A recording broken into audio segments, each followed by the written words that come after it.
বিপিএলে জ্বলে উঠলেন সাব্বির রহমান, দেখা দিলেন নিজের স্বরূপে, হাঁকালেন বিশাল 9টি ছক্কা। অপরাজিত থেকে ইনিংস শেষ করেন 33 বলে 82 রান করে। যদিও বিপিএলের সর্বশেষ আসরে অবিকৃত ছিলেন তিনি, তবে চলমান আসর থেকে ড্রাফট থেকে ঢাকা ক্যাপিটালস দলে ভিড়িয়েছে সাব্বির রহমানকে। নিজে আগ্রহ দেখিয়েছিলেন হার্ড এই ব্যাটসম্যানকে নিয়ে। তবে শুরুর 3 ম্যাচে কোনোটিতেই একাদশে ছিলেন না সাব্বির রহমান। চতুর্থ ম্যাচের আগে অবশ্য ঢাকার প্রধান কোচ খালেদ মাহমুদ সুজন জানিয়েছিলেন সাব্বির কেন দলে ছিলেন না। মূলত শৃঙ্খলা ভঙ্গের কারণে ঢাকা পর্বের কোনো ম্যাচে দেখা যায়নি সাব্বির রহমানকে। সাব্বিরের ওপর ওঠা অভিযোগ নিয়ে এবার মুখ খুলেছেন সাব্বির নিজেই। গতকাল সংবাদ সম্মেলনে সাব্বির বলেন, ছোট থেকেই তো সব কিছুই সামলাচ্ছি। কোচের সাথে কথা হয়েছে, ফ্যামিলি ইস্যু ছিল, উনি হয়তো বা বুঝতে পারেননি।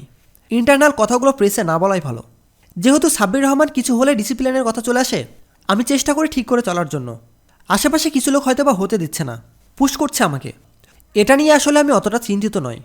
আমার কাজ মাঠে খেলা, পারফর্ম করা, সেটাই করছি এখন। সিলেট পর্বে একাদশের সুযোগ পেয়ে অবশ্য নিজেকে প্রমাণও করেছেন সাব্বির।